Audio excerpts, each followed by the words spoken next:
নবী আরো বললেন, চাচাকে চাচাজি, যেই কুরাইশ লিডাররা আমাদেরকে ক্ষমতার লোভ দেখায়, আমাকে নাকি ক্ষমতা তারা দিবে, তাদের ক্ষমতা আমার দরকার নাই।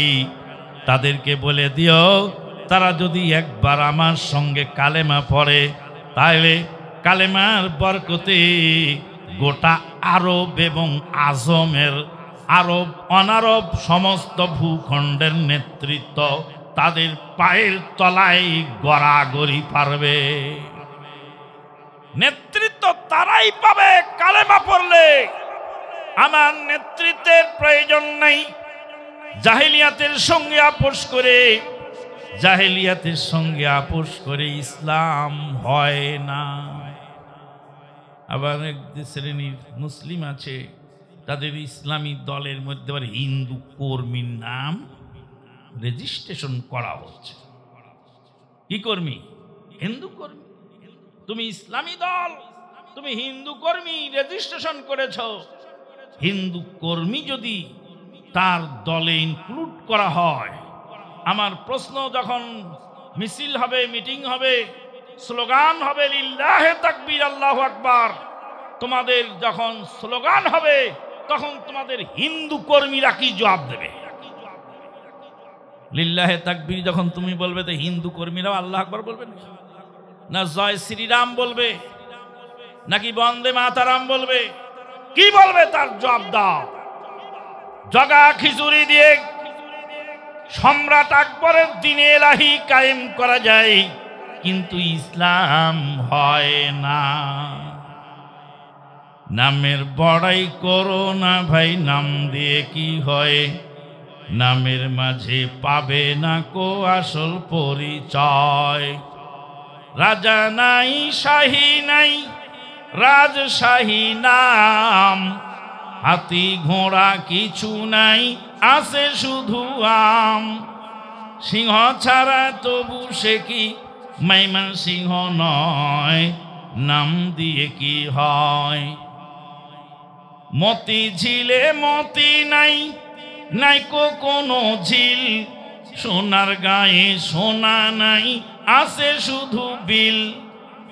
কর্ণফুলির কানে ফুল, দেখে নাই তো কেউ, বুড়ি গঙ্গায় বুড়ি নাই, আছে শুধু ঢেউ।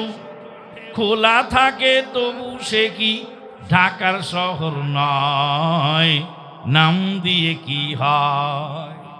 বহুদিন আগেই মৌলানা ভাসানী বলে গেছিলেন, নীল নদের পানি যেমন নীল নয়, অমুক ইসলাম তেমন ইসলাম নয়।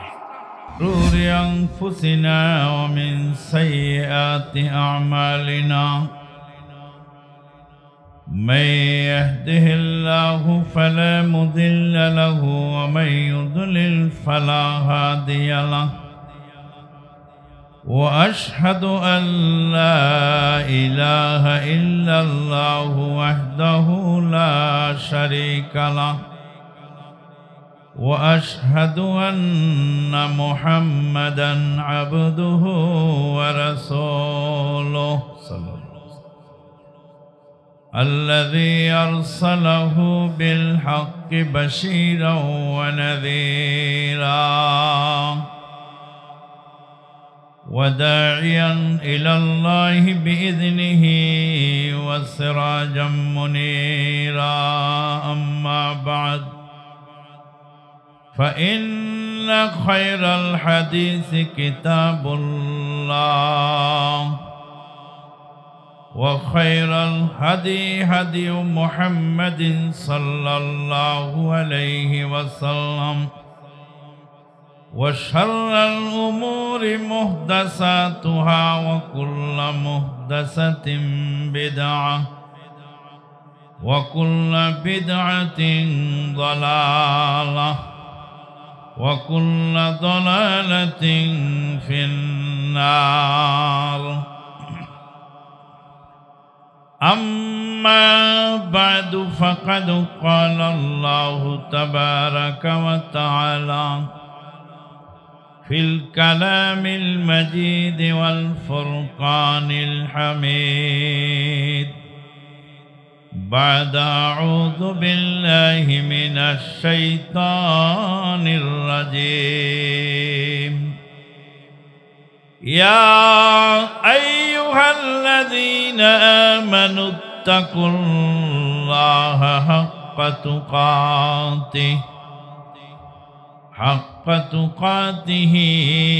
ولا تموتن إلا وأنتم مسلمون يا أيها الناس اتقوا ربكم الذي خلقكم من نفس واحدة وخلق منها زوجها وبث منهما رجالا كثيرا ونساء واتقوا الله الذي تساءلون به والأرحام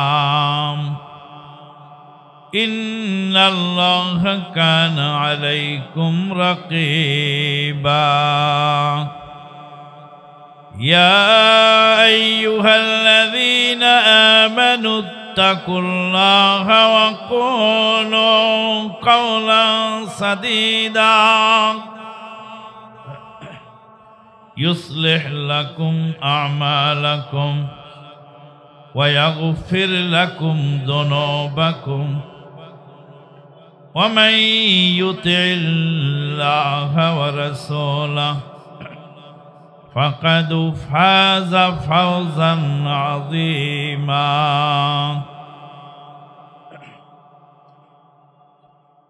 وقال تعالى اتبعوا ما أنزل إليكم من ربكم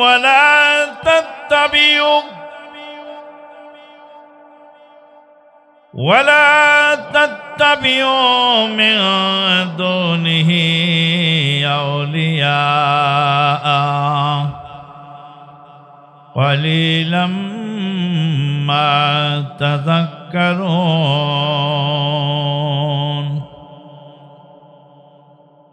কত যে ঝামেলা তার কত যে ঝামেলা তার দিন রাত ছুটাছুটি সকাল ও সাঁঝে সময় হয় না তার দিনের কাজে শুধু সময় জোটে না তার দিনের কাজে দিন কায়েমের তরে মনে তার সারা জাগে না ভীতি ও ক্ষতি পথ একদম ভালো লাগে না কত কাল কেটে গেল কত কাল কেটে গেল কত আয়োজনে কতদিন চলে গেল বিনা প্রয়োজনে কত কাল কেটে গেল কত আয়োজনে কতদিন চলে গেল বিনা প্রয়োজনে শুধু সময় জুটল না তার দিনের কাজে কত যে ঝামেলা তার দিন রাত ছুটাছুটি সকাল ও সাঁঝে সময় হয় না তার দিনের কাজে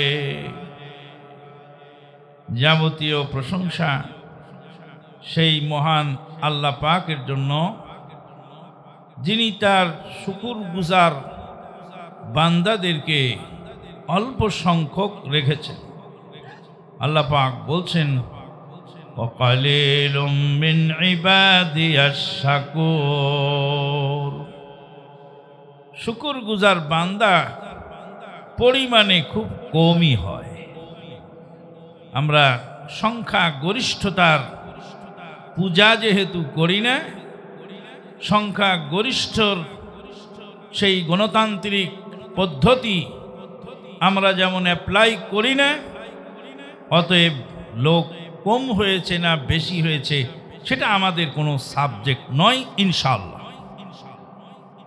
দরুদ ও সালাম বর্ষিত হোক সেই নবী মুহাম্মদুর রাসূলুল্লাহ সাল্লাল্লাহু আলাইহি ওয়াসাল্লামের প্রতি, যিনি জলদ গম্ভীর স্বরে ঘোষণা দিলেন, আমাকে কতক নবী দেখানো হলো, কিছু কিছু নবীর সঙ্গে একজন দুইজন করে উম্মত দেখা গেল, কিছু নবীর সঙ্গে কিছু সংখ্যক উম্মত। ওয়াউরিদা আলাইয়া নাবিয়্যুন ওয়া মা'হু রাহাত আও রাহাতাইন, একজন দুইজন নবী একজন দুইজন উম্মত নিয়ে হাসরের ময়দানে অনেক নবী আল্লাহর দরবারে দাঁড়াবেন।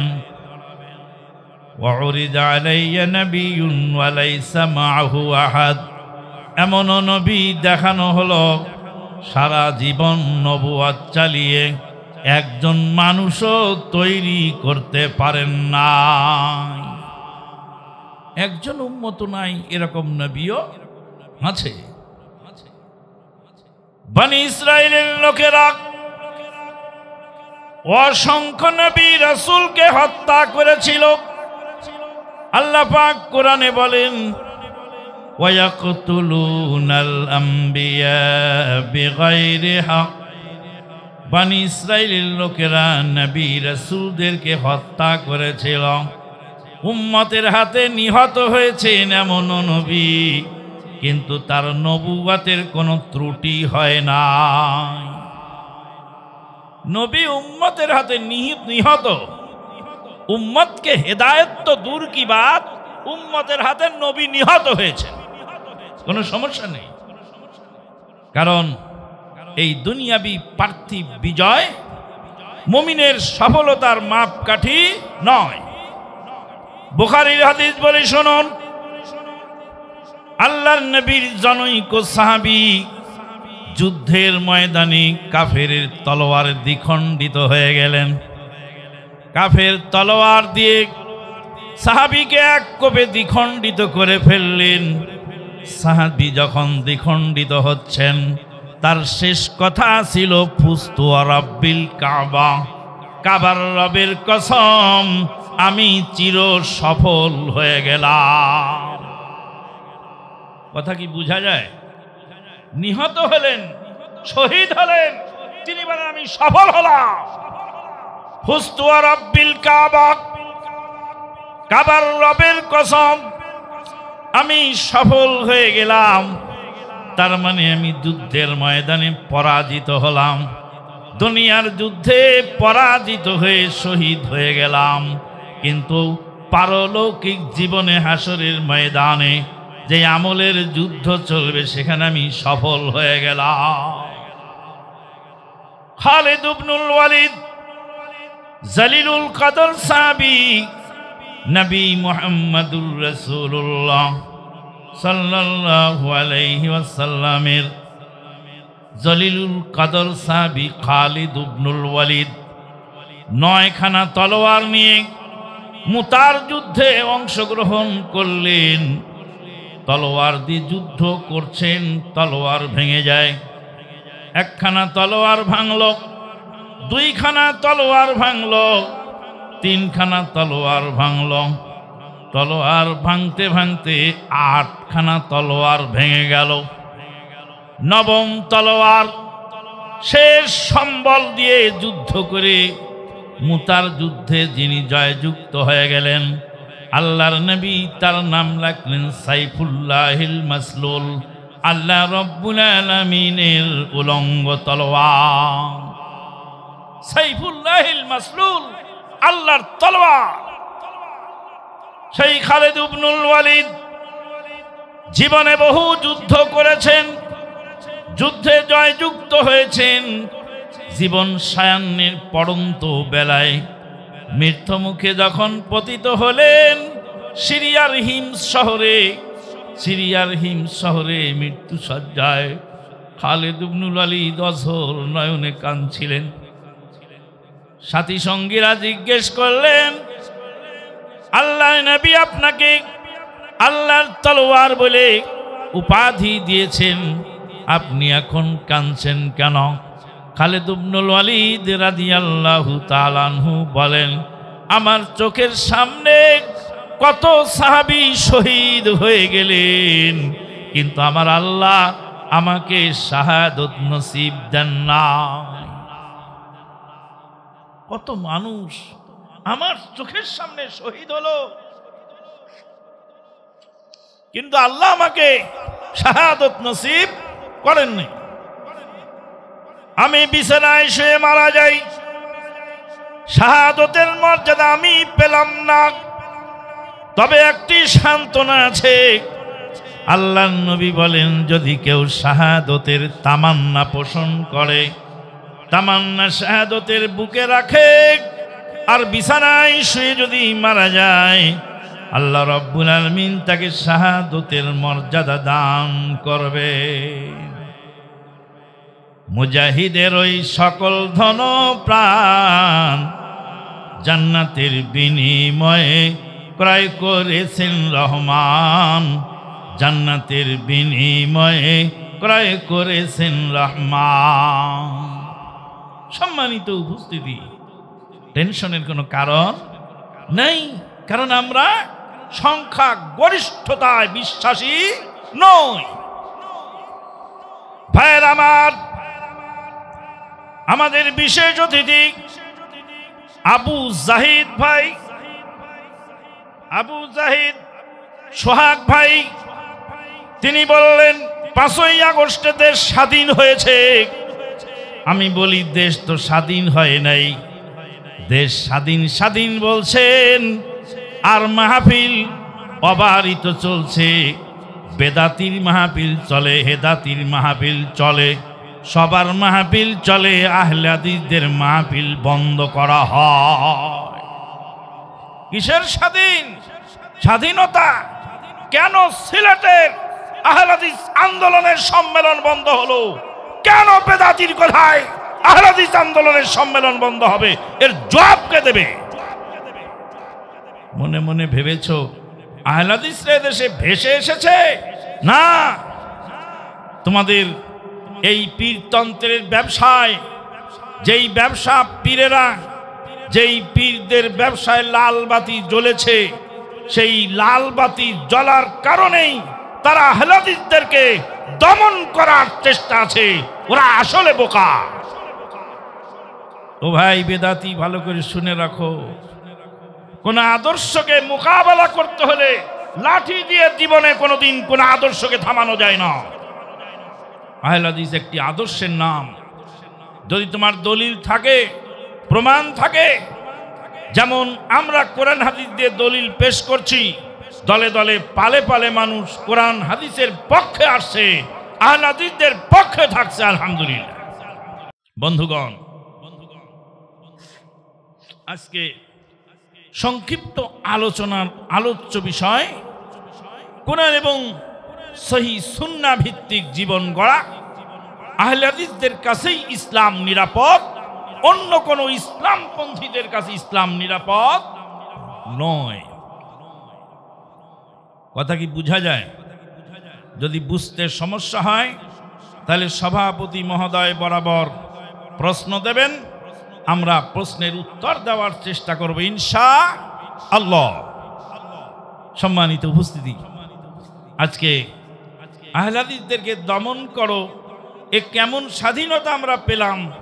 এরা যারা দায়িত্বশীল আছেন তাদের কাছে আমাদের প্রশ্ন, অবশ্যই অন্যান্যদের মতো কোরআন এবং সহিহ সুন্নাহর কথাগুলি বলার সুযোগ করে দিতে হবে, তাহলে বুঝবো যে আমরা প্রকৃত স্বাধীনতা পেয়েছি। সম্মানিত উপস্থিতি, বলছিলাম যে আহলে হাদিসদের কাছেই কোরআন হাদিস নিরাপদ, অন্য কারো কাছে নয়। তার জ্বলন্ত প্রমাণ শুধু কোরআন হাদিস নয়, মানুষের জীবনও নিরাপদ নয়। কয়েকদিন আগে তুরাগ নদীর পারে ঘটে গেল এক তাণ্ডব। কি ঘটল? তাণ্ডব ঘটল। একদল মুসলিম আরেক দল মুসলিমকে হত্যা করার জন্য মাঠে লাঠি সোটা অস্ত্র শস্ত্র নিয়ে নেমে বাকায়দা লড়াই করবে। লড়াইয়ের এক পর্যায়ে কতজন মুসলিম ভাই নিহত হলেন। আর একজন মুফতি সাহেব হুঙ্কার দিয়ে বললেন, প্রয়োজনে তুরাগ নদীর পানি রক্তে লাল করে দেব। তুমি মুসলমানের ছেলে, কার লাগিয়া জীবন দিলে রক্ত দিলে ঢেলে, জীবন দিলে রক্ত দিলে কার লাগিয়া কোন সে দলে। প্রশ্ন তোমার ইসলামী দল ঐক্য কেন নয়, তাই বলে কি চাইবে তুমি বাতিলের বিজয়। তুমি মুসলমানের ছেলে, কার লাগিয়া জীবন দিলে রক্ত দিলে ঢেলে। আল্লাহর নবী বলেন, ইদাল তাকাল মুসলিমানি বিসাইফিহিমা ফাল কাতিলু ওয়াল মাকতুলু কিলাহুমা ফিন্নার। আল্লাহর নবী বলেন, দুই দল মুসলমান যখন তাদের অস্ত্র শস্ত্র নিয়ে যুদ্ধে লিপ্ত হয়, মারামারিতে লিপ্ত হয়, দুই দল মুসলিম, এক দল মুসলিম আর এক দল মুসলিমকে মারার জন্য যখন অস্ত্র নিয়ে মাঠে নামে, যখন যুদ্ধ শুরু করে দেয়, আল্লাহর নবী বলেন, এই মতো পরিস্থিতিতে হত্যাকারী জাহান্নামী আর নিহত ব্যক্তিও জাহান্নামী। কে বললেন? কথা বলেন, কে বললেন? আল্লাহর রাসূল সাল্লাল্লাহু আলাইহি ওয়াসাল্লাম বলছেন, আল্লাহর নবী যদি কাউকে জাহান্নামী বলে সার্টিফিকেট দিয়ে দেন, পৃথিবীর কেউ জান্নাতি বলার ক্ষমতা নাই, জান্নাতে তাকে দেওয়ার কোনো সুযোগ তার নাই। সাহাবায়ে কেরামগণ বলেন, হাদাল কাতিলু ফামা বালুল মাকতুল ইয়া রাসূলুল্লাহ। ও নবী গো, হত্যাকারী জাহান্নামে যাবে, ক্লিয়ার বুঝলাম মুসলিমকে হত্যা করার জন্য জাহান্নামে যাবে, কিন্তু নিহত ব্যক্তি কেন জাহান্নামে যাবে বুঝতে তো পারলাম না। বেচারা তো মরেই গেল, তারপরে কেন জাহান্নামে যাবে? আল্লাহর নবী বলেন, লিআন্নাহু কানা হারিসান আলা কতলি আখিহি। তার ভাইকে মারার জন্য, মারার আশায় ময়দানে নেমেছিল, পারে নাই তাই মরেছে। সে পারলে তার ভাইকে হত্যা করত। কথা ক্লিয়ার? তাহলে নিহত ব্যক্তি যে নিহত হলো, সেও কিন্তু পারলে তাকে কি করত? মারত। মুসলমান কিয়ামত পর্যন্ত লড়াই হারাম। অথচ দুইজন সাহাবীর নাম, একজনের নাম সাদ রাদিয়াল্লাহু তাআলা আনহু, আর একজনের নাম জুবাইর রাদিয়াল্লাহু তাআলা আনহু। সাদ আর জুবাইর দুইজনই জলিলুল কদর সাহাবী, মুবাশশার বিল জান্নাহ সাহাবীদের অন্তর্ভুক্ত। দুইজন এত জলিলুল কদর সাহাবীর নাম নিয়ে দুইজন বুজুর্গের লড়াইয়ে অসংখ্য মানুষ মরে যায়। কি হবে এই বুজুর্গ দিয়ে, যারা মানুষ মারা ঠেকাতে পারে না? বলতে পারে, ভাই তুই ক্ষমতা চালাক, আমার ক্ষমতা দরকার নেই, গোলমাল চাই না, এটুকু বলার ক্ষমতা নাই। নিজের আমিত্বকে বজায় রাখার জন্য যারা মানুষ খুন করতে দ্বিধাবোধ করে না, তাদের কাছে ইসলাম যেমন নিরাপদ নয়, মানুষের জীবনও নিরাপদ নয়। কেন?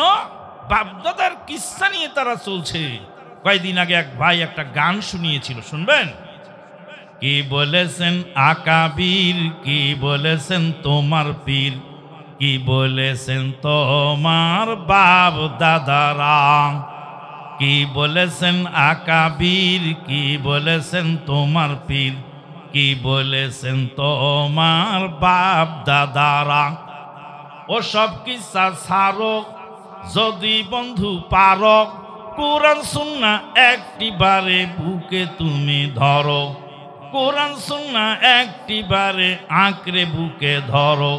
কি বলেছেন আকাবির, কি বলেছেন তোমার পীর, কি বলেছেন তোমার বাপ দাদারা। ও ভাই, একটু জাগরণী মাগরণী গাই, বিরক্ত হন না তো? ওয়াজ কি চলবে কিছুক্ষণ, না শেষ করে দেব? ভাইয়ের আমার, বাপ দাদার দোহাই দিয়ে ধর্ম চালাবার চেষ্টা করে আর একদল মুসলিমকে দেখা যায় মুসলমানের দেশে আহলে হাদিসদের মসজিদগুলি ভাঙা হয়, মসজিদগুলিতে আগুন দেওয়া হয়, সে ব্যাপারে তাদের কোনো পদক্ষেপ নাই। মালউনদের মূর্তি পাহারা দেওয়ার ইমানি দায়িত্ব পালন করে। হ্যাঁ, ক্ষমতার লোভে মন্দির পাহারা দিয়েও ক্ষমতা নিতে হবে। ও ক্ষমতা লোভী শোনক, ভালো করে শোনক। আল্লাহ নবী যখন তাওহীদের দাওয়াত দিলেন মক্কায়, নবীর কাছে কুরাইশ লিডাররা প্রস্তাব পাঠালেন আবু তালেবের মাধ্যমে, নবীর চাচার মাধ্যমে। নবীর চাচাকে গিয়ে বললেন, আবু তালেব তোমার ভাতিজাকে থামাও, বাপ দাদার ধর্মের বিরুদ্ধে যেন কথা না বলে, তোমার ভাতিজাকে মক্কার লিডার বানায় দেওয়া হবে। নবী কি জবাব দিয়েছিলেন? ক্ষমতা। নবীকে কি করা হয়েছিল? অফার করা হয়েছিল নবীকে ক্ষমতা দেওয়ার জন্য, ক্ষমতার লোভ দেখানো হয়েছিল।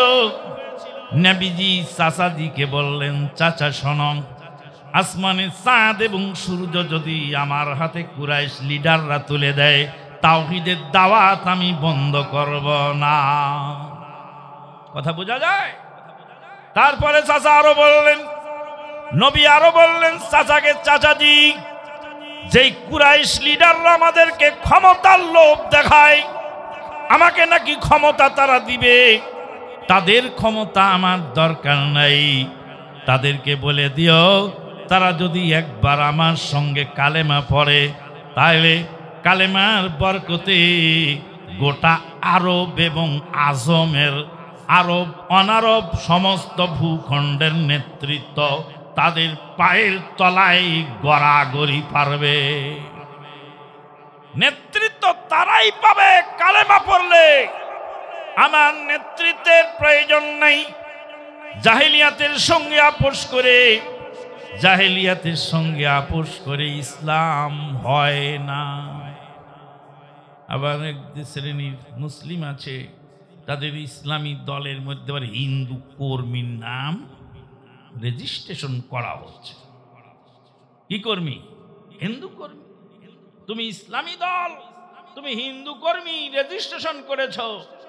হিন্দু কর্মী যদি তার দলে ইনক্লুড করা হয়, আমার প্রশ্ন, যখন মিছিল হবে, মিটিং হবে, স্লোগান হবে লিল্লাহে তাকবীর আল্লাহু আকবার, তোমাদের যখন স্লোগান হবে তখন তোমাদের হিন্দু কর্মীরা কি জবাব দেবে? লিল্লাহে তাকবীর যখন তুমি বলবে, তো হিন্দু কর্মীরাও আল্লাহু আকবার বলবে না জয় শ্রীরাম বলবে, নাকি বন্দে মাতারাম বলবে? কি বলবে তার জবাব দাও। জগা খিচুড়ি দিয়ে সম্রাট আকবরের দ্বীনে ইলাহি কায়েম করা যায়, কিন্তু ইসলাম হয় না। নামের বড়াই করো না ভাই, নাম দিয়ে কি হয়? নামের মাঝে পাবে না কো আসল পরিচয়। রাজা নাই, শাহী নাই, রাজশাহী নাম, হাতি ঘোড়া কিছু নাই, আছে শুধু আম। সিংহ ছাড়া তবু সে কি মাইমান সিংহ নয়, নাম দিয়ে কি হয়? মতি ঝিলে মতি নাই, নাইকো কোনো ঝিল, সোনার গায়ে সোনা নাই, আছে শুধু বিল। কর্ণফুলির কানে ফুল, দেখে নাই তো কেউ, বুড়ি গঙ্গায় বুড়ি নাই, আছে শুধু ঢেউ। খোলা থাকে তবু সে কি ঢাকার শহর নয়, নাম দিয়ে কি হয়? বহুদিন আগেই মৌলানা ভাসানী বলে গেছিলেন, নীল নদের পানি যেমন নীল নয়, অমুক ইসলাম তেমন ইসলাম নয়। ভাইয়ের আমার, ইসলামী দল নাম দিলেই হয় না। তাই তো জাগরণী বলছেন, ইসলামী দল হালি হালি কোন দিকে যাই পরে আসি গোলক ধাঁধাতে, ওহির দাওয়াত নিয়ে আজি তোমরা আবার কে।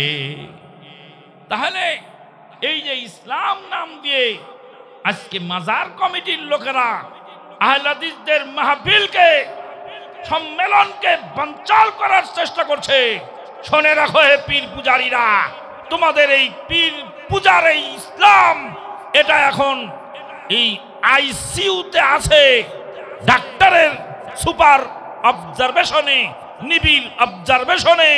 টুডে অর টুমোরো অবশ্যই এই তন্ত্র মন্ত্র দেশ থেকে বিদায় হবে ইনশাআল্লাহ। পিস টিভিকে বন্ধ করে দিয়েছে, কিন্তু পিস টিভি বিদাতির ভিত্তি নড়বড় করে দিয়ে তারপরে পিস টিভি বিদায় হয়েছে। সম্মানিত উপস্থিতি, আল্লাহ রাব্বুল আলামিন বলেন, ইত্তাবিউ মা উনজিলা ইলাইকুম মির রাব্বিকুম ওয়া লা তাত্তাবিউ মিন দুনিহি আউলিয়া। কোরআন হাদিস আল্লাহ পাক যেটা নাযিল করেন সেটার অনুসরণ করো, খবরদার কোশ্চিন কালেও অন্যান্য অলি আউলিয়াদের অনুসরণ করো না। কোরআন এবং সুন্নাহকে মানতে হবে। আজ ওয়াজ মাহফিল, তাফসীরুল কোরআন মাহফিল, একজন বক্তা আন্তর্জাতিক খ্যাতিসম্পন্ন মুফাসসিরে কোরআন, আন্তর্জাতিক খ্যাতিসম্পন্ন মুফাসসিরে কোরআন, দেশ ও জাতিকে আন্তর্জাতিকভাবে ক্ষতি করে, ওই জন্য তার নাম হলো আন্তর্জাতিক খ্যাতিসম্পন্ন মুফাসসিরে কোরআন। মুফাসসিরে কোরআন 70,000 80,000 1 লাখ টাকা তার বাজেট।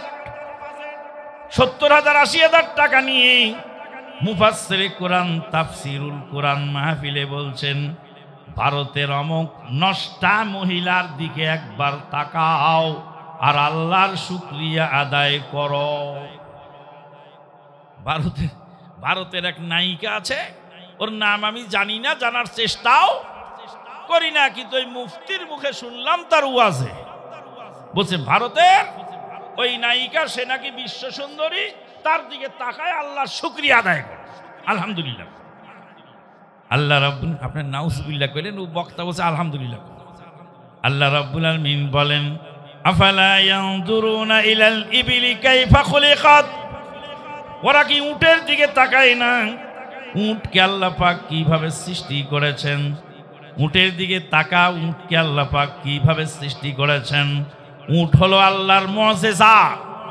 আল্লাহ রাব্বুল আলামিন আশ্চর্যজনক একটি প্রাণী সৃষ্টি করেছেন, প্রাণীটির নাম হলো উট।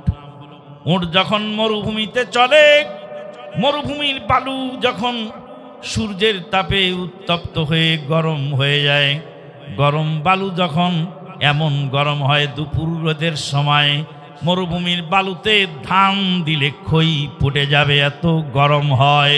সেই উত্তপ্ত বালুর উপর দিয়ে উট চলাফেরা করে, কিন্তু উটের পায়ে সেকা লাগে না। সেকা লাগলেও, যদি সেকা লাগেও, তাহলে উটের জন্য কেটা কি হয়? সেটা সহনশীল হয়। আল্লাহু আকবার। আল্লাহ রাব্বুল আলামিন বলেন, উটের দিকে তাকাও। উটের দিকে তাকালে আল্লাহর নিদর্শন মনে পড়ে। আল্লাহ রাব্বুল আলামিন এই উট কেমন প্রাণী সৃষ্টি করেছেন, মরুভূমি দিয়ে চলাফেরা করে, মরুভূমির বালুর মধ্যে চলে, গরম উত্তপ্ত বালু আর লু হাওয়ার মধ্যে দিয়ে উট চলে, দিনের পর দিন চলে যায়, পানির পিপাসা লাগে না। পানির পিপাসা যদি লেগেই যায়, উটের পেটের মধ্যে আল্লাহ রব্বুল আলামিন একটি রিজার্ভ ট্যাঙ্কি রেখেছেন, সেখানে উট পানি জমা রাখতে পারে। রিজার্ভ ট্যাঙ্কির পানি বের করে উট কয়েকদিন চলতে পারে। আল্লাহু আকবার, সুবহানাল্লাহ, আলহামদুলিল্লাহ। আজকে আমাদের মোটরসাইকেল চালায় যারা, যে যুবকেরা, ওদেরও রিজার্ভ ট্যাঙ্কি আছে না? হঠাৎ করে যাবে সাতক্ষীরার দিকে, রাস্তার মধ্যে গাড়ির তেল ফুরে গেল। গাড়ির তেল ফুরে গেলে গাড়িকে একটু কাজ করলে, রিজার্ভ ফান্ডের তেলটা বের করলে আরো 3-4 কিলোমিটার যাওয়া যায়। অন্ততপক্ষে তেলের দোকান পর্যন্ত অথবা আপনার পেট্রোল পাম্প পর্যন্ত যাওয়ার সুযোগ হয়ে যায়। আল্লাহ 1450 বছর পূর্বে কোরআনে বললেন উটের দিকে তাকাও। উটের রিজার্ভ ফান্ড থেকে এই মোটর সাইকেলের রিজার্ভ ফান্ড আবিষ্কার হলো। সুবহানাল্লাহ। আল্লাহ পাক বলেন উট এমন একটা প্রাণী, নিরীহ প্রাণী মনে হয়, কিন্তু আসলে উট নিরীহ প্রাণী নয়। যদি আপনার উপর রাগান্বিত হয়ে যায় 10 বছর পরে হলেও আপনার প্রতিশোধ নিয়ে ছাড়বে। কিন্তু উট যখন জবাই করা হয়, আমি জেদ্দায় দেখেছি উটের, আপনার কসাইখানায় দেখেছি উটকে জবাই করা হয়। উটকে তো হালকুমে জবাই করা হয় না, ওটাকে বলেন নাহার। ফাসাল্লি লিরাব্বিকা ওয়ানহার, উটকে নহর করো। নহর করা মানে হলো ওয়ান্নাহারু ফিল লিব্বাতে, লিব্বা বলা হয় হলকুমের তলদেশে, এই নিম্ন অংশে জবাই করা হয় হলকুমের উপর দিকে, আর নহর করা হয় হলকুমের তলদেশে। এটাকে আরবিতে বলা হয় লিব্বা। ওই লিব্বার মধ্যে একটা চাকু ঢুকায় দিয়ে বা সামান্য একটু পোঁচ দিয়ে কেটে দেওয়া হয়। উটকে যখন জবাই করা হয়, নহর করা হয় দাঁড়ানো অবস্থায়, একটা দড়ি রশি কিছুই লাগে না। আশ্চর্য! উট দাঁড়িয়ে থাকে, দড়ি রশি দিয়ে কিছু বাঁধানো হয় না, আস্তে করে গলাটা টান করে ধরে এখানে চাকু মেরে দেয়। উটের গাতে রক্ত ঝরতে থাকে, কাঁপতে কাঁপতে উট মৃত্যুর কোলে ঢলে পড়ে। আল্লাহ 1450 বছর পরে বললেন আল্লাহর নিদর্শন বুঝতে হলে উটের দিকে তাকাও। ওয়াইলাস সামাই কাইফা রুফিআত, আসমানের দিকে তাকাও, আসমানকে আল্লাহ পাক কিভাবে উত্তোলন করেছেন। অন্য আয়াতে আল্লাহ পাক বলেন বেগাইরে আমাদিন তারাউনাহা, আসমানের দিকে তাকাও, বিনা খুঁটিতে আল্লাহ পাক নীল আসমান ঝুলন্ত অবস্থায় রেখেছেন। ওয়াইলাল জিবালি কাইফা নুসিবাত, আর পাহাড়ের দিকে তাকাও, পাহাড়কে আল্লাহ কিভাবে গেঁথে দিয়েছেন। পাহাড়কে আল্লাহ কি করেছেন? গেঁথে দিয়েছেন। পাহাড়টা হলো দাঁতের মতো। কিসের মতো? দাঁতের মতো। দাঁতের উপরে থাকে এতটুকু আর ভিতরে থাকে এতটুকু। আল্লাহু আকবার। পাহাড়ের উপরের অংশের চেয়ে ভিতরের অংশ অনেক বেশি থাকে। আল্লাহ পাক যখন পৃথিবীর সৃষ্টি করলেন, পৃথিবী যখন কাঁপাকাঁপি করতে লাগলো, আল্লাহ রাব্বুল আলামিন পাহাড়কে আওতাদ হিসাবে, আল্লাহ পাক প্যারাগ হিসাবে, পাহাড়কে আওতাদ হিসাবে প্যারাগ হিসাবে গেঁথে দিলে। পাহাড়ের দিকে তাকাও, উটের দিকে তাকাও, আসমানের দিকে তাকাও। তারপরে ওয়াইলাল জিবালি ওয়াইলাল আরদি কাইফা সুতিহাত, জমিনের দিকে তাকাও, কিভাবে জমিনকে আল্লাহ পাক বিস্তীর্ণ করেছেন। যখন গাড়িতে চলি, যখন রাস্তায় চলাফেরা করি, যখন শুরু হলো নাভারণ থেকে সাতক্ষীরা পর্যন্ত দুই ধারে কত ফসলি জমি, আল্লাহু আকবার, কত রং বিরঙের ফসল বিভিন্ন সময়ে দেখা যায়। কোনো সময় দেখা যায় চাটিয়াল ময়দান, কোনো সময় দেখা যায় সবুজ ধান, কোনো সময় দেখা যায় পাকা ধান, কোনো সময় দেখা যায় গমের ক্ষেত, কোনো সময় দেখা যায় খেজুরের সারি সারি আপনার গাছপালা, কোনো সময় দেখা যায় সরিষার ক্ষেত।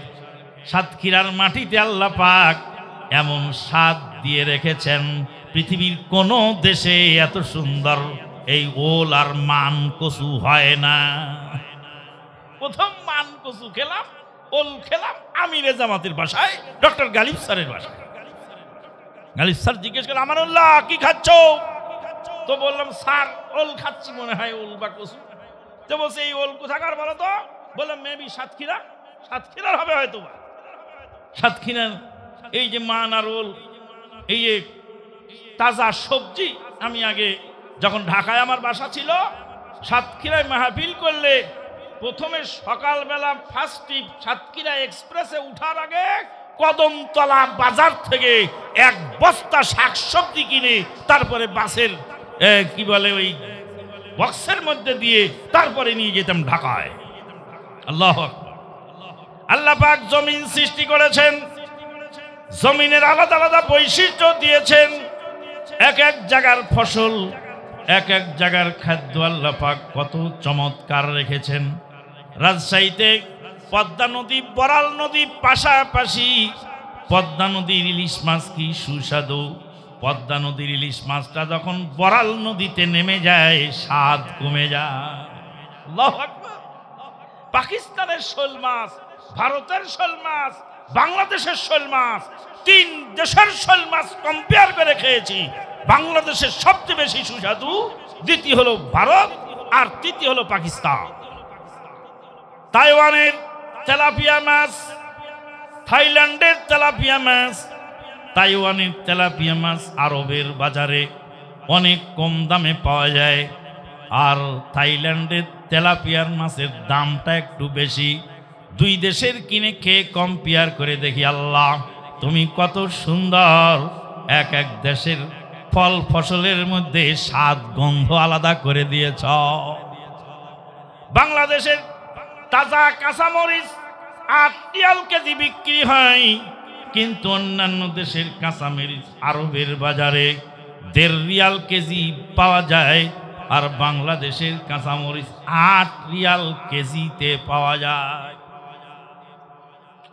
বাংলাদেশের কাঁচামরিচটা ভাঙলে যে একটা ঘ্রাণটা ছোটে, ওটা দিয়ে মুড়ি মাখালে, ওটা দিয়ে ভর্তা মাখালে যে ঘ্রাণ হয়, এই ঘ্রাণ পৃথিবীর কোনো কাঁচামরিচে নেই। আল্লাহ। ভারত বগুড়ার লাল আলু যেটা ভর্তা করে খায় মানুষ, বগুড়ার লাল আলু 8 রিয়াল কেজি আরব বিশ্বে পাওয়া যায়, আর অন্যান্য দেশের আলু যে পাওয়া যায় 1 রিয়াল, 1.5 রিয়াল, আর 1 রিয়াল আর সিকিতে পাওয়া যায়। পার কেজি 1 রিয়াল, 2 রিয়াল, সর্বোচ্চ 2 রিয়াল, এর উপরে নাই। কিন্তু বাংলাদেশের লাল আলু মাত্র 8 রিয়াল কেজি। আল্লাহ রাব্বুল আলামিন বলেন, জমিনের দিকে তাকাও, পাহাড়ের দিকে তাকাও, আর ওই উটের দিকে তাকাও, আসমানের দিকে তাকাও। আর নষ্ট আপনার ক্ষতি সম্পন্ন মুফাসসির বলে নষ্টা মহিলার দিকে তাকাও। একবার তাকালে লক্ষ লক্ষ যুবকের লক্ষবার জেনা হয়ে যায়। তাকানো যাবে? আল্লাহর নিদর্শন দেখার জন্য, আল্লাহর শুকরিয়া আদায় করার জন্য বেগানা মহিলাকে তাকায় দেখতে হবে নাকি?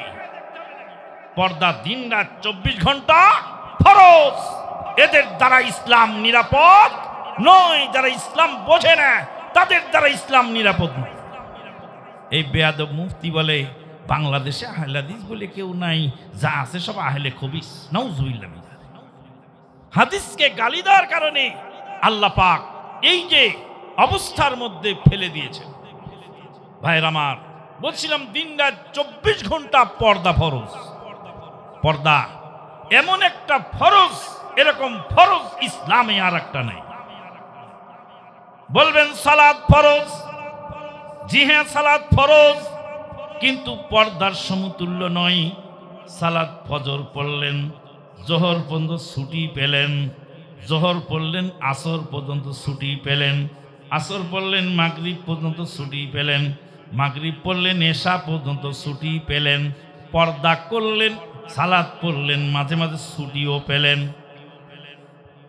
রমজান মাসে সিয়াম পালন করলেন, 11 মাস ছুটি পেলেন, বছরে একবার যাকাত দিলেন, সারা বছর ছুটি পেলেন, জীবনে একবার হজ করলেন, সারা জীবন ছুটি পেয়ে গেলেন। পর্দা দিন রাত 24 ঘন্টা ফরজ, 1 সেকেন্ডের জন্য পর্দার ছুটি না। বোঝা যায় পর্দা কত বড় গুরুত্বপূর্ণ ফরজ। মানুষ যখন মরে যায় ইবাদত তার মওকুফ হয়ে যায়, কিন্তু পর্দা এমন ইবাদত, মানুষ মরার পরে মরা লাশটা পর্দা সহ ঢাকতে হয়, দাফন করতে হয়। মরার পরে তাকে পর্দাবিহীন করার কোনো সুযোগ নেই। পর্দা এমন একটি ফরজ, মুসলমানের জন্য ফরজ, কাফেরের জন্য প্রযোজ্য। কোন কাফেরের সামনে আপনি বেবস্ত্র হতে পারবেন না, কোন কাফের কেউ বেবস্ত্র বানাতে পারবেন না। মানুষ হিসাবে তার জন্য পর্দা প্রযোজ্য। আপনি পর্দা করবেন ইবাদত মনে করে, আল্লাহর বিধান মনে করে। আর ওই অমুসলিমদেরকে পর্দা করতে বাধ্য করা হবে, পর্দা করতে বাধ্য করা হবে অন্তত পক্ষে শান্তি শৃঙ্খলা বজায় রাখার জন্য। শারীরিক পর্দা যদি না হয়, অন্তত পক্ষে একজন অমুসলিম রমণী তার যদি কাপড় ছিঁড়ে যায়, তা যদি বেবস্ত্র হয়ে যায়, সে যদি উলঙ্গ হয়, অথবা তার কাপড় ছিঁড়ে যাওয়ার কারণে শরীরের বিভিন্ন অঙ্গ প্রত্যঙ্গ বের হয়, আপনি মুসলিম হিসাবে তাকে কাপড় কিনে দিয়ে সহযোগিতা করবেন, তাকে পর্দায় ঢাকার। অমুসলিম বোরকা পরবে তা বলিনি, কিন্তু যতটুকু পর্দা না হলে মানবিক পর্দা যতটুকু ততটুকু তো লাগবে। সেই পর্দা আজকে আমাদের সমাজে আছে না নেই? পর্দা চলে গেছে। মা বলে না পর্দা করবেন, পর্দায় থাকবেন। দেখুন ওই মুফাসসিরে কোরআন বলছে ওই মহিলার দিকে তাকাও, আর আলহামদুলিল্লাহ থাকলো পর্দা, হলো না পর্দা।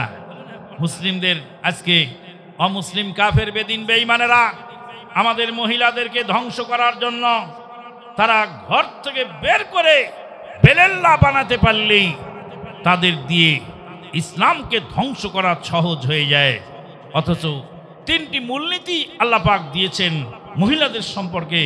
এক নাম্বার হলো বিনা প্রয়োজনে তারা বাড়ি থেকে বের হবে না, তারা ঘরে থাকবে। আর প্রয়োজনে বের হবে বোরকা পরে বের হবে। বোরকা পরে বের হলেই হবে না, তার মুখের ভাষা, তার কোমলতা, তার কোমল ভাষায় যেন পর পুরুষকে বিভ্রান্ত না করে, এই জন্য নিরস ভাষায় কথা বলবে।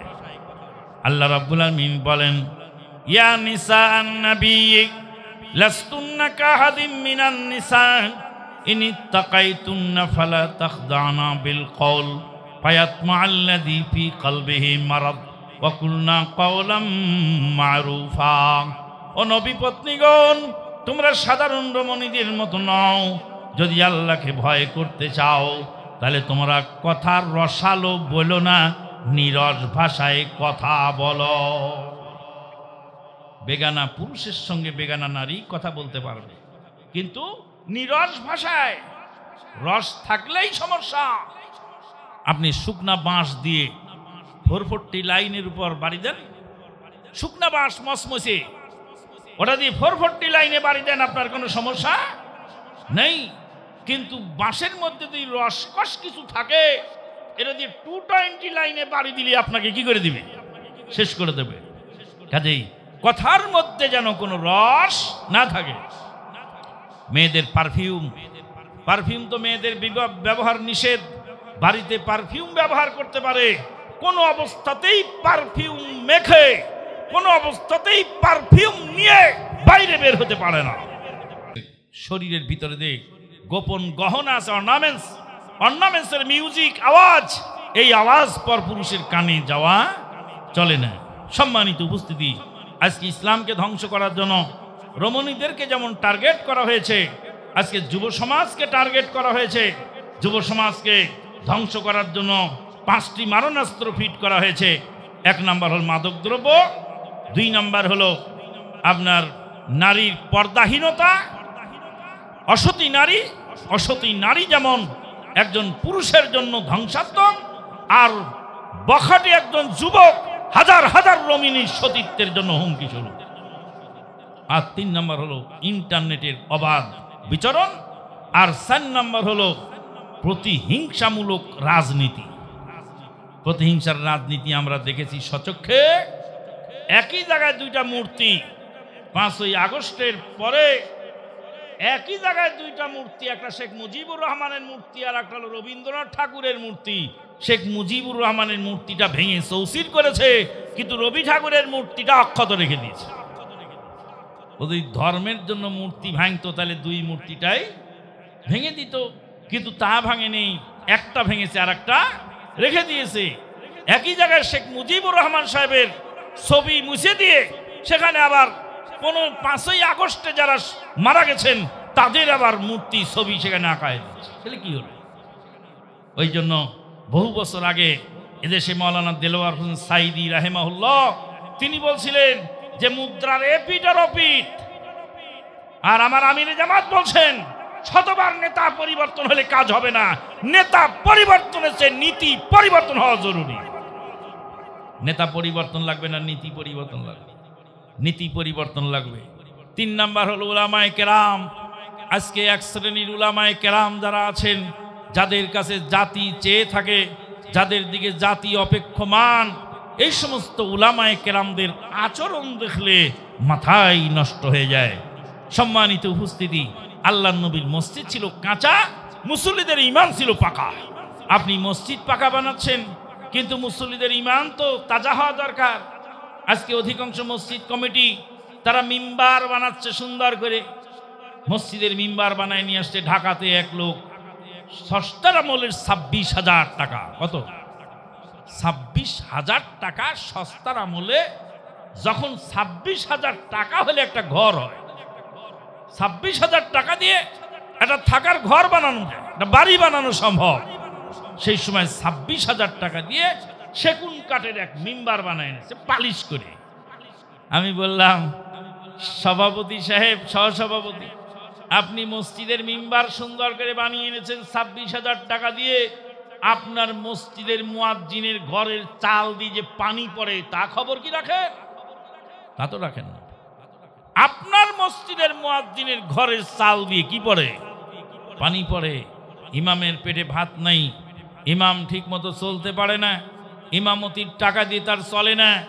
তারপরে 14 বার সেখানে যায়, এখানে যায়, ওখানে যায়, টিউশনি করে একবার, আবার মাঠে ঘাটে কাজ করে, 14টা কাজ করে ইমামের সংসারটা চলে। আজকে আমাদের বিশেষ অতিথি জনাব সোহাব সাহেব বলে গেলেন যে আমরা যদি ক্ষমতায় যেতে পারি তাহলে আমরা অবশ্যই ইমাম মুয়াজ্জিনদের ভাতার ব্যবস্থা করব। বৃক্ষ তোমার নাম কি, ফলে পরিচয়। বহুবার দেখেছি, এবার দেখতে চাই, ফল দিয়ে প্রমাণ করবেন, তারপরে বুঝবো যে হ্যাঁ কথা ঠিক আছে। আল্লাহ পাক তৌফিক দান। ভারতের মমতা ব্যানার্জি, আপনার কংগ্রেস নেতা, তৃণমূল কংগ্রেস নেত্রী, সে অসংখ্য ইমাম এবং মুয়াজ্জিনদেরকে ভাতার ব্যবস্থা করে দিয়েছে এবং ইমাম মুয়াজ্জিনদের বাসস্থান করে দিয়েছে। তাই তো আমি বলি আমাদের দেশের নেতৃবৃন্দদেরকে যে ওরা হিন্দু হয়ে পারে, তুমি পারো না কেন? কেন তুমি পারো না? আজকে বাংলাদেশের সবচেয়ে বেশি অবহেলিত ইমাম, মুয়াজ্জিন এবং শিক্ষক। একজন শিক্ষকের বেতন কত? পর্যাপ্ত বেতন তার নাই। এক শিক্ষক পড়াচ্ছেন, বলছে সূর্য পৃথিবীর 4 দিকে ঘোরে। এর এক সূর্য পৃথিবীর 4 দিকে ঘোরে। পরের দিন এসে বলছে পৃথিবী সূর্যের 4 দিকে ঘোরে। স্যার, কালকে যে পৃথিবী ঘুরালেন আজকে আবার সূর্য ঘুরান, কালকে সূর্য ঘুরালেন আজকে পৃথিবী ঘুরান। কয় আমার বউ বলছে চাল ফুরে গেছে, তাই আমার মাথা ঘুরছে, পৃথিবী ঘরে ঘুরুক, সূর্য ঘরে ঘুরুক, একটা ঘুরলেই হয়। তাহলে কি অবস্থা? আর এক নেতার সম্পর্কে শুনেছিলাম, নেতা বলছে অনুসারীদেরকে, বলছে কিরে বাবা, তোমাদের হাতে পায়ে কাঁদা কেন? তে বলছে আমরা মাঠে ঘাটে কাজ করি, আমরা কৃষক, এই জন্য আমাদের হাতে পায়ে কাঁদা। বলছে আমাকে ভোট দিয়ে এমপি বানাও, আগামীতে এমপি হব, তোমাদের মাঠগুলি, ধানের মাঠগুলি টাইলস করে দেব, আর তোমাদের পায়ে কাঁদা লাগবে না, তোমরা ধান আবাদ করবা। বলছে কি বলেন, তা তো বোঝা যায় না। বিগত সরকারের এইসব ছাগল পাগল কিছু মন্ত্রী ছিল যারা বলছে রানা প্লাজায় ধাক্কা মেরে ফেলে দিয়েছে। এই ছাগল পাগলের জন্য আরো ভাড়াডুবি বেশি হয়েছে। বিদেশ থেকে, লন্ডন থেকে তারেক জিয়া বারবার বলছেন স্বৈরাচারকে হটিয়ে নিজেরা স্বৈরাচার হইও না। কিন্তু কে শোনে কার কথা? চোরে না শোনে ধর্মের কাহিনী। তারেক জিয়া আগে যা বুঝেছিল এখন অনেকটা ভালো বুঝতেছে, আমরা আইডিয়া করি। কেন? কারণ সে ওখান থেকে বারবার হুঁশিয়ারি দিচ্ছে, খবরদার স্বৈরাচার হটায় নিজেরা স্বৈরাচার হইও না। তার মানে সে বুঝতে পারতেছে যে এইভাবে দেশে অরাজকতা চলতে দেওয়া যায় না। সরকার বাহাদুরের যারা দায়িত্বশীল আছেন তাদের কাছে বিনীত অনুরোধ করি, আহলে হাদিসদেরকে অবাধে কথা বলার সুযোগ দাও, না হলে বিগত সরকারগুলি যেভাবে তাদের পতন হয়েছে তোমরাও আল্লাহর রোশান হলে পড়বে। কারণ ইসলাম হেফাজত আহলে হাদিসদের দ্বারাই হয়।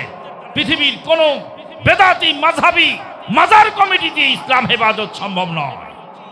মসজিদ সুন্দর করুন, মসজিদের সালাতকে নিশ্চিত করুন, মসজিদের টাইলস করার আগে ঈমানকে মজবুত করুন, মসজিদ সুন্দর করার আগে ঈমানকে সুন্দর করুন, আমলকে সুন্দর করুন।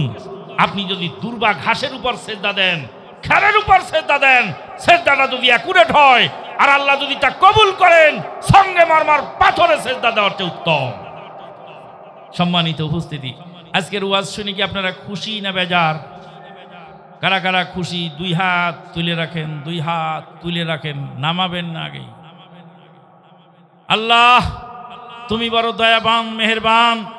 এই কনকনে শীতের মধ্যে গভীর রজনী পর্যন্ত তোমার বান্দারা ওয়াজ শুনলেন। আল্লাহ তুমি তাদেরকে কবুল করে নাও। তাদের হাতগুলি দেখে দেখে আল্লাহ তুমি তাদেরকে মাফ করে দাও। বাম হাত নিচে নামান, ডান হাত পকেটে ঢুকান। কোথায় ঢুকাবেন? পকেটে। কার পকেটে? যার যার। বলবেন মাসুদ রেজা খান তো কালেকশন করে গেল, জাল টেনে খেতা জাল দিয়ে সব মাছ ধরে নিয়ে গেল। আপনি যদি 10 বার পুকুরে জাল দিয়ে ছেঁকা দেন, তারপরেও একবার টান দিলে কিছু না কিছু খুচরা মাছ হলেও আসে। মাসুদ রেজা খান সাতক্ষীরার ছেলে, সে দোয়া করলে কবুল হবে তার কোনো গ্যারান্টি কার্ড নাই। কিন্তু আল্লাহর নবী সাল্লাল্লাহু আলাইহি ওয়াসাল্লাম বলেন মুসাফিরের দোয়া কি হয়? কবুল হয়। এই গভীর রাত্রিতে আমি মুসাফির, সুদূর পাবনা থেকে এসেছি। আল্লাহ পাক আমাকে এনেছেন, বহু কষ্ট করে ক্লেশ করে এসেছি। যখন মাগরিবের টাইম হয়ে গেল, তখন দুপুরবেলার খাবার খাচ্ছি ওই মাধবকাটি বাজারে। আপনাদের জাগরণী রাজু, কে নাম ওর নাম? রকুনুজ্জামান রাজু। ও আমারে বসে বসে উস্তাদি আমার এখানে দুপুরে খানা খাবে। যশোরওয়ালারা খানা রেডি করে রাখছে খাওয়ানোর জন্য। বললাম বেলা তো ছোট, খাওয়া তো যাবে না। তো রকুনুজ্জামান রাজু যে কি খাবারের আয়োজন করছে, আল্লাহু আকবার! এমন খাবারের আয়োজন করছে আশ্চর্যজনক। তারপরে খাবার তো খেলাম, মাগরিবের আজান হচ্ছে তখন দুপুরের খাবারটা খাচ্ছি। আর আমার বিবি বারবার ফোন দিচ্ছে আর বলছে দুপুরের খানা কি হয়েছে? বললাম না, দুপুরের খানা এখনো হয়নি। তো তুমি এখানে হোটেলে মোটেলে যেখানে খেয়ে নাও। বলে রাস্তাঘাটের খাবার আমি খাই না। তারপরে মাথার মধ্যে একটা টুপি পরায় দিয়ে বলছে উস্তাদি আপনি আমার বাসায় আসছেন, কি আর দেই? একটা টুপি পরায় দিল মাথার মধ্যে। আল্লাহু আকবার! মানুষের ভালোবাসার মূল্য দেওয়ার ক্ষমতা আমাদের নাই। এখানে আসছি যে এই বাসার মুরব্বী বেচারা উনি রুটি বানাচ্ছে। মুরব্বী রুটি বানাচ্ছে, রুটি বানাচ্ছে মুরব্বী। কাকে খাওয়াবে? আমানুল্লাহ মাদানিকে। আল্লাহু আকবার! চোখের পানি এসে গেল দৃশ্যটা দেখে, আর অন্তর থেকে দোয়া আসলো অন্তর ফেটে। আল্লাহ পাক তাদেরকে হায়াতে তাইয়্যিবা দান করুন, আল্লাহুম্মা আমিন। বন্ধুগণ, আপনাদের ভালোবাসার মূল্য দেওয়ার ক্ষমতা আমার নাই। আপনারা আমাদেরকে অনেক ভালোবাসেন, কি পরিমাণ যে ভালোবাসেন আমরা বুঝতে পারি, কিন্তু মূল্য দেওয়ার ক্ষমতা আমাদের নেই। এই যে আপনার দিনী ভাইয়েরা, তারা কি পরিমাণ ভালোবাসেন আমাদেরকে। আজকে যিনি দ্বিতীয় বক্তা ছিলেন মাসুদ রেজা খান, ওনার বাবা এবং ওনার শ্বশুর দুইজন মিলে কয়েক কার্টুন মাছ সাতক্ষীরার একবার রাজশাহী নিয়ে চলে গেছে। সেই মাছের মধ্যে তারিয়ে মাছ, বাঙান মাছ, খরকুল্লো মাছ, তারপরে চিংড়ি মাছ। এত মাছ কি করে খাওয়া যায়? মাছ কিছু আব্দুর রাজ্জাক বিন ইউসুফ সাহেবের বাসায় দিলাম, কিছু মহতারাম আমিরে জামাতের বাসায় পাঠানো হলো, আর কিছু আমাদের বাসায় রাখা হলো। আমি বলি যে বাংলাদেশে তো অনেক জায়গায় যাই, মাছ তো অনেক জায়গায় খাই, কিন্তু এই দক্ষিণবঙ্গের এই ঘেরের মাছের মতো এরকম সুস্বাদু মাছ গোটা বাংলায় খুঁজে পাওয়া যায় না। আল্লাহ পাক বারাকা দান করুন, আল্লাহুম্মা আমিন। তবে জলোচ্ছ্বাসের ঝাপটাটা যখন আসে তখন চোখের পানি আর রাখতে পারি না। আমরা নেটে দেখতে পাই যে ভাইদের বাড়িঘর ভেসে গেছে, ভাইদের পালাবিত হয়ে গেছে, ফসল নষ্ট হয়ে গেছে। আল্লাহর কাছে প্রাণ খোলা দোয়া করি, আল্লাহ পাক আপনাদেরকে কবুল করুন। এই গভীর রাত্রি পর্যন্ত আসেন, আল্লাহ পাক কবুল করুন। এই বাবারা ভিতরে যাও, রুমাল নিয়ে ঢোকো। আবার কোথায় গেল?